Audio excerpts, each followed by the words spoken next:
The following section of this recording should be used for Practice Test 1, Section 1, Listening Comprehension. Part A, Directions. In Part A, you will hear short conversations between two speakers. At the end of each conversation, a third voice will ask a question about what was said. The question will be spoken just one time. After you hear a conversation and the question about it, read the 4 possible answers and decide which one would be the best answer to the question you have heard. Then on your answer sheet, find the number of the problem and mark your answer. Number 1. I hear Jan isn't teaching here this term. That's right. She was fired. What does the woman say about Jan? Number 2. Nancy, I heard you were late for class this morning. I overslept and missed the bus. Why does the woman say she was late? Number 3. I heard on the radio that the eastbound lanes of Interstate 4 are closed. Yes, a tractor-trailer jackknifed and caused a huge pileup. What are the speakers discussing? Number 4. What do you think of Professor Conrad's class? Well, his lectures are interesting enough, but I think he could choose more appropriate questions for the tests. What does the woman say about Professor Conrad's class? Number 5. Are you going to watch the movie on TV tonight? No, I think I'll watch the soccer game and then the documentary on volcanoes. What does the man say is the first program he is planning to watch?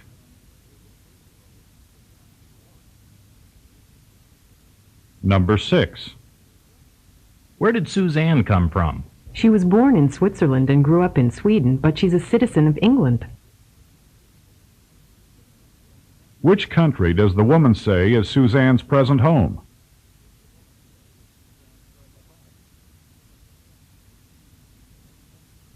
Number 7. Karen is entering Stetson University this fall. So she did apply. What had the man assumed about Karen?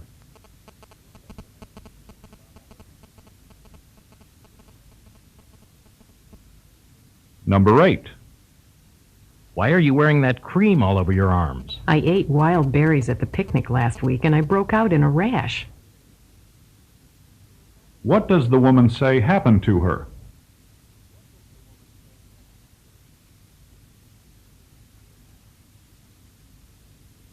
Number 9. Would you please spell your name for me, sir? Sure. Wittner. How does the man say he spells his last name?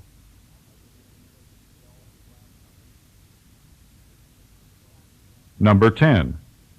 I have to go out of town for a meeting tomorrow, and I need somebody to work for me. Sure, I could use the extra hours. What is the man probably going to do?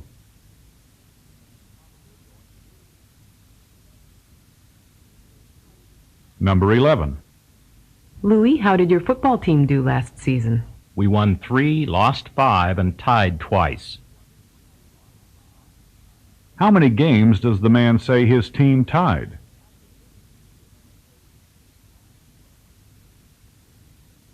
Number 12. Do you know what happened to Sally? She couldn't find the classroom until after the class had begun.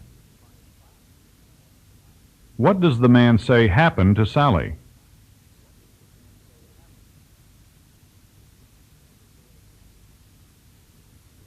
Number 13. Did April visit you in the hospital when you were ill? No, but it was certainly kind of her to send me flowers. What does the man say about the flowers? Number 14. William looked very tired this morning. He drove George's car from Georgia to New York without stopping to sleep. What does the woman mean? Number 15. How was the turnout at the meeting last night? Fewer people came than I had expected. What does the man say about attendance at the meeting? Number 16. Was Harry successful at his new venture? He spent 5 hours knocking on doors, but he didn't sell a single magazine. What does the man say about Harry? Number 17. Did Frank have his house repaired? The contractor said the repairs would be very expensive, but he decided to have the work done. What does the woman say about the repairs to Frank's house? Number 18. What did you do last night? I should have studied, but I was too tired. What does the man say he did last night? Number 19. Do you think Gloria will come with us? I understand she hasn't gone to a movie in years. What does the woman say about Gloria? Number 20. What happened to Harvey today? His face turned bright red when the teacher asked him a question. What does the woman say about Harvey? Number 21. Good afternoon. I'm Roseanne, your flight attendant. Welcome aboard. Hello, I've got seat A8. I hope it's by a window so that I can see the view. Where did this conversation most probably take place? Number 22. I heard Jane isn't going to be working this summer. That's right. She's taking sick leave. What does the woman say about Jane?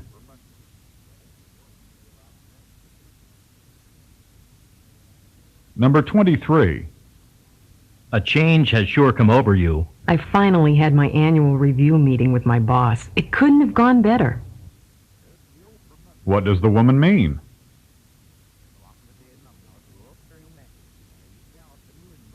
Number 24.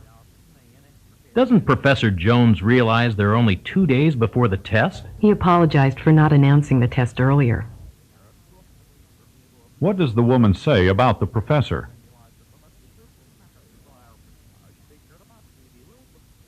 Number 25. Stacy had a disagreement with her boss yesterday, didn't she? She says she is leaving her job for good. What does the man say about Stacy?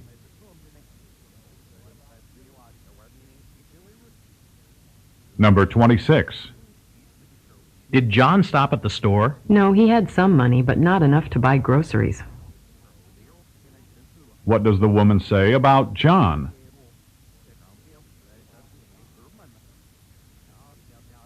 Number 27. I can't believe there were no empty seats at the rally. They expected 80 people, but twice that many showed up. How many people does the woman say attended the rally?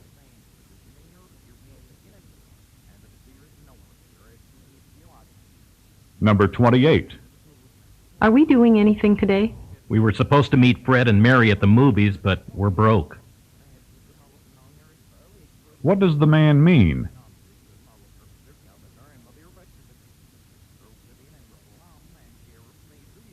Number 29. I understand Anna is mad at Ted. Yes, he refused to go to the banquet, even though he was going to receive an award. Why does the woman say Anna is angry at Ted?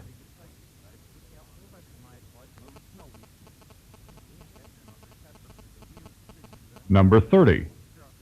How does Mike like his coffee? He likes sugar in it, but nothing else. What does the man say about Mike?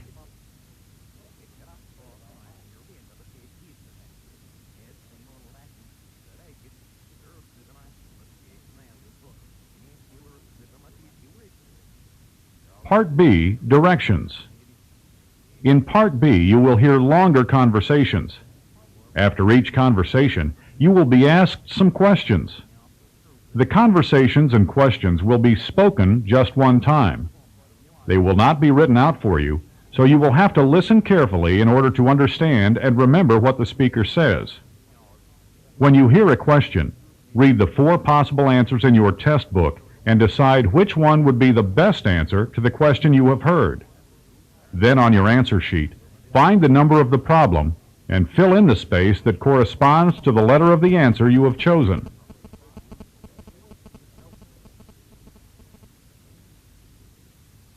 Questions 31 through 34 are based on the following conversation. How long have you been out of the country, miss? Where did you go? I spent 3 weeks in Switzerland and 1 week in Greece. Did you spend any time in agricultural areas there? No, I stayed mostly in the cities and spent 1 day at the beach in Corinth. Do you have any plants, meat, or alcoholic beverages to declare? I have only 2 bottles of wine, What else did you buy? a couple of festive costumes, books, and native arts and crafts. How much did you spend on your purchases while you were away? About $300.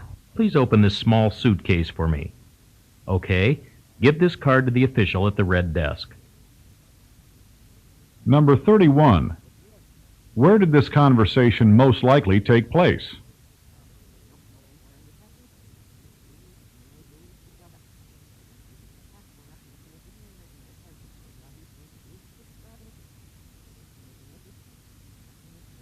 Number 32. How many countries did the woman visit?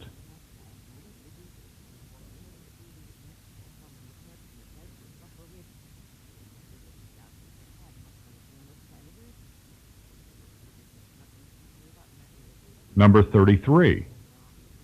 What does the man ask the woman to do?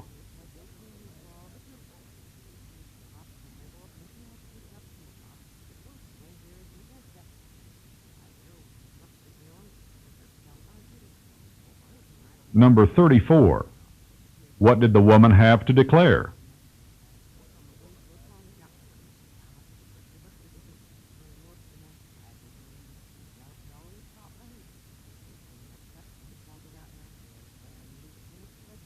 Questions 35 through 38 are based on the following conversation. I hear that Paul Schmidt has written a new novel. Yes, it's a science fiction piece called Martian Renaissance.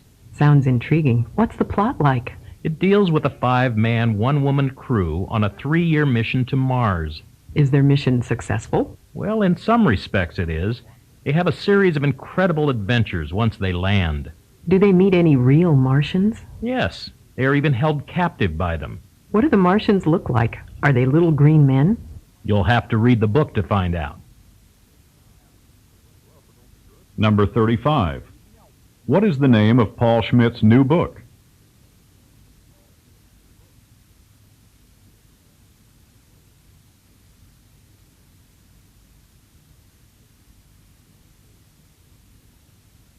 Number 36. What type of book is it?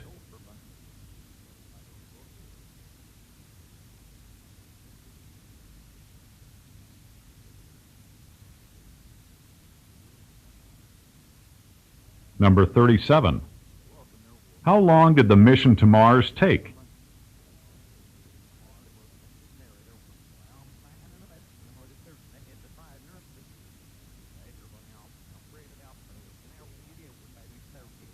Number 38. Which of the following is not mentioned?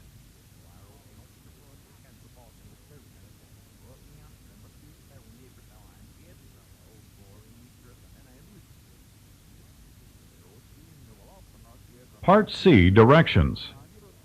In Part C, you will hear several talks. After each talk, you will be asked some questions. The talks and questions will be spoken just one time. They will not be written out for you, so you will have to listen carefully in order to understand and remember what the speaker says.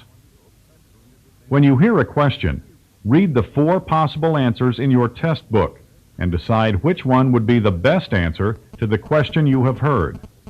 Then on your answer sheet, find the number of the problem and fill in the space that corresponds to the letter of the answer you have chosen.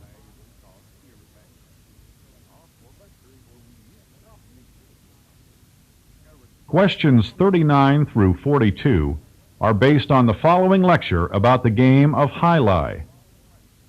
Although played quite well in Florida and Latin America, Jai-Alai is not an American game. This handball-type game originated in the Basque region of Spain.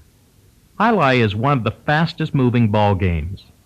In Florida, it is legal to place bets on the players, somewhat similar to betting in horse racing. Bets are placed on a win, place, show basis, that is, first, second, and third. Sports experts agree that jai-alai requires more skill, speed, endurance, and nerve than any other ball game. Number 39. Where did jai-alai originate?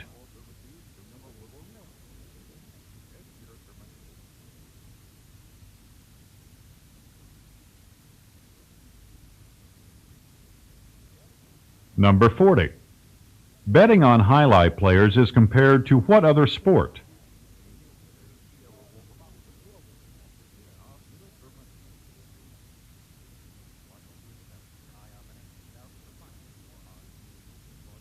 Number 41. Which of the following is not true?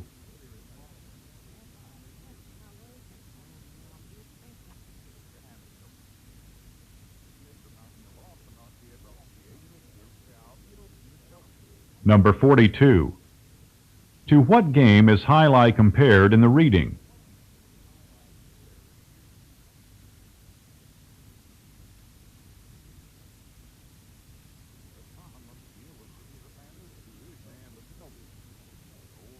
Questions 43 through 47 are based on the following lecture about Alexander Graham Bell. Alexander Graham Bell was born in Edinburgh, Scotland in the 19th century and later came to the United States. Several members of his family did a great deal to encourage him in the field of science. His father was most instrumental in supervising his work with the deaf. While he dealt with the deaf and investigated the science of acoustics, his studies eventually led to the invention of the multiple telegraph and his greatest invention, the telephone. The last quarter of a century of his life was dedicated to advances in aviation. Number 43. What was considered to be Alexander Graham Bell's greatest achievement?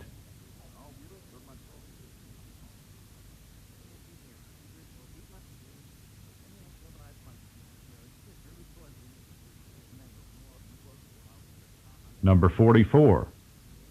To what did Bell dedicate the last years of his life?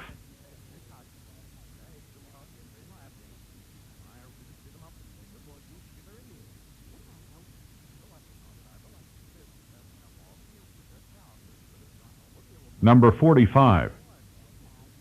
What can we conclude about Alexander Graham Bell?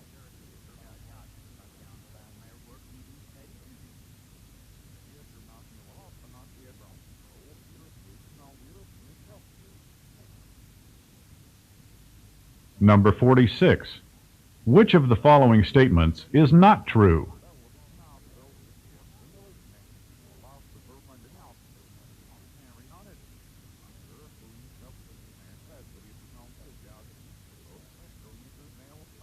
Number 47. How many years did Bell dedicate to aviation?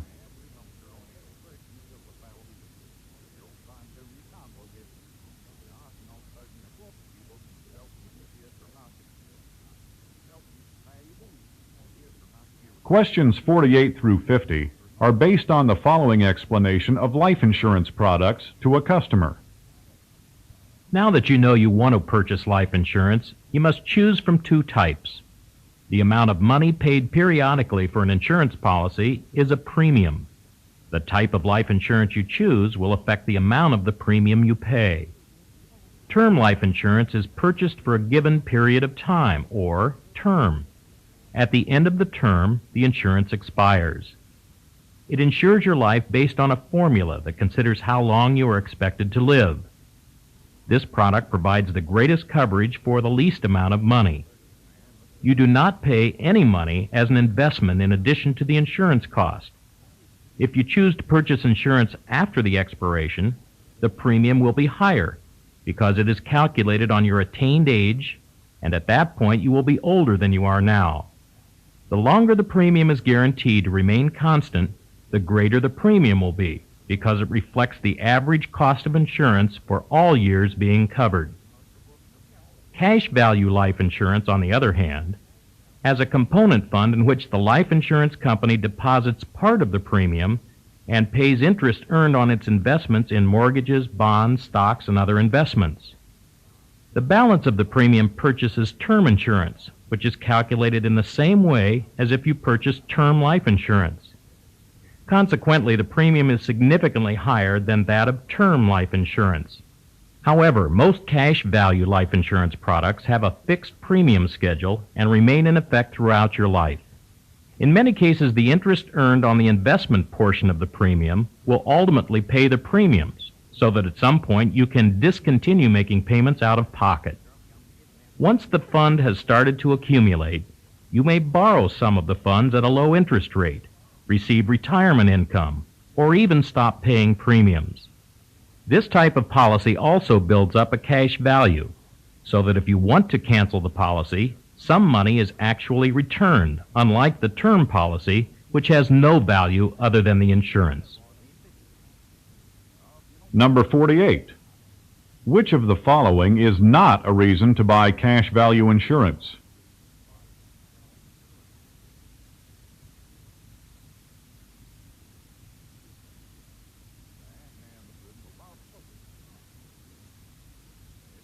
Number 49.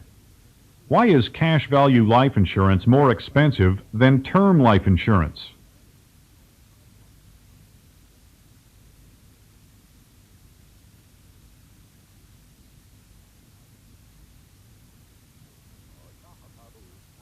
Number 50. Which of the following is a benefit of term life insurance?